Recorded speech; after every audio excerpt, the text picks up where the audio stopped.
Hello guys, Alex here, back again with another video. And today guys, I've made a few changes to the Maverick Quantum Flux Plus XT. And I wanted to show you. So, I'll quickly take the body shell off and I'll show you what I've done. I think I already showed you what I did to the body shell. I've changed all the clips out because these ones have a slight more bend in them. They're my own body shell clips that I bought from eBay many moons ago. They're much easier to pull on. The flat standard Maverick ones are a bit of a pain in the ass, to be quite frank. They're very hard to get out, and yeah, they're a right pain, so I don't tend to use them. So anyway, let's get under the body shell. So Gorilla Tape that. I don't know if I already showed you that, guys, but there you go. There we go. Fast Tracks silicone 70 weight shock oil. This is a very good mod. Doesn't matter what company you get it from. You can get it from Traxxas, Core RC, anywhere. 70 weight shock oil is a must for these. Now you wonder why.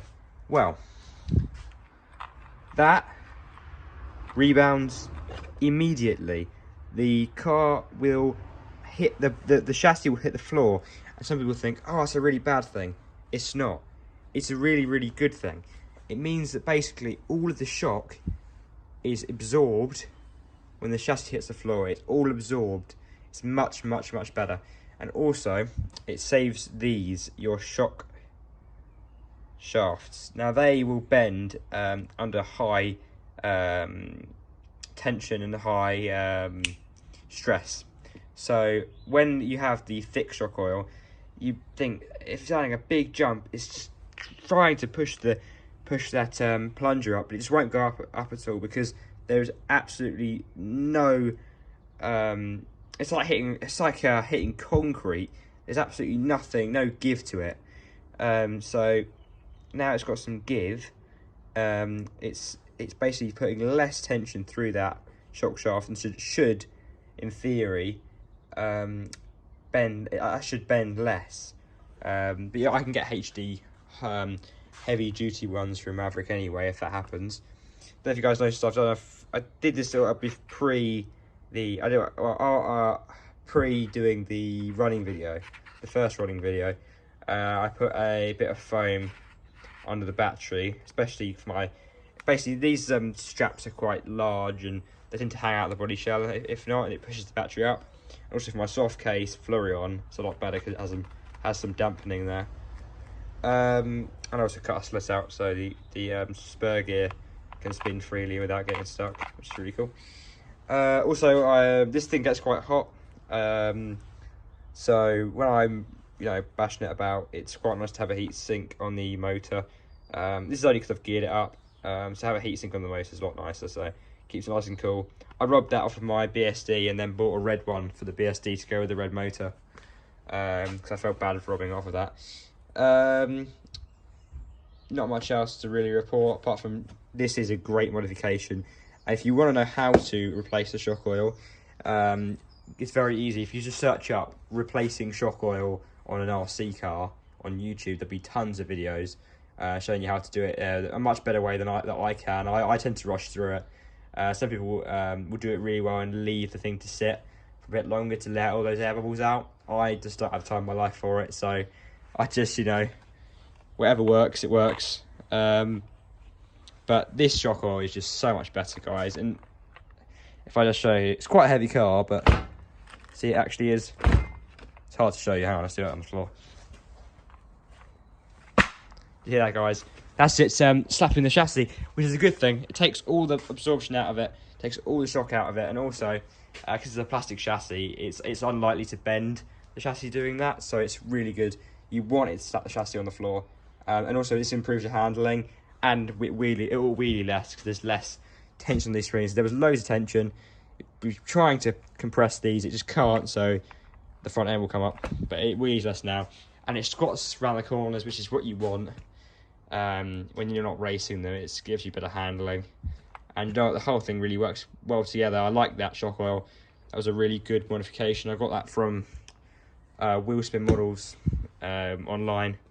very easy. Another thing I've done to this car is I've greased all of the diffs, front and rear. Not the centre diff, that's already got oil in it. Internally they've got oil, but on the outside gear I put a little bit of grease on them because they were pretty much dry from the factory, with the exception of a slight bit of grease, but not enough for my likings. So if you want to do that, you can. I also, if you notice, it sticks out a little bit, this screw. It's still got plenty of, like, it's still threaded in enough, but I took the wrong screw out when I was taking this all apart. Took that one out, I didn't need to, and I ended up stripping out, this is so tight because it's got Loctite and everything in it. I ended up stripping out one of these bottom screws and had to basically pull it out with a pair of mole grips. It was just out enough to where I could pull it out. So I did that, and I had to shave down another screw and put it in. Luckily, the guy included a couple of screws in the box. I guess he'd already done that before, made the same mistake. So I think he'd bought previously some screws for it, so it's really handy to have them. There's not really much else to say about it. This is pretty much standard. I put this this bit of cable tie around it because this means that this wire won't end up going into and being eaten up by those gears. So that holds that all back, which I prefer. Another thing I could say is I purchased another really boring thing. Really, I purchased another. Right down here. Purchased another LipoSafe bag. Got two in there now.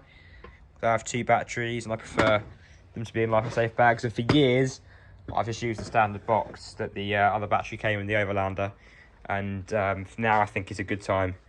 I've still kept the other box. It's still fine.